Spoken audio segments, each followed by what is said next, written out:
బుద్ధుడు మానవత్వం నుంచి దూరంగా వెళ్ళలేదు.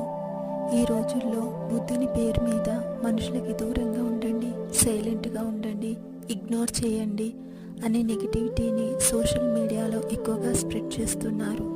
కానీ నిజంగా బుద్ధుడు అలా చెప్పాడా?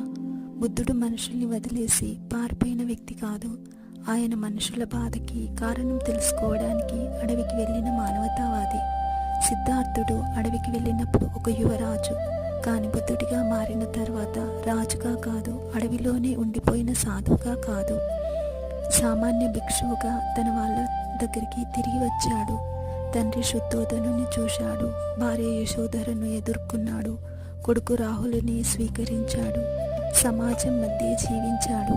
నిజంగా బుద్ధుడు ఇగ్నోర్ చేయండి, దూరంగా ఉండండి అన్నట్లయితే తన తండ్రి దగ్గరికి, తన భార్య దగ్గరికి, తన కొడుకు దగ్గరికి తిరిగి వచ్చేవాడే కాదు.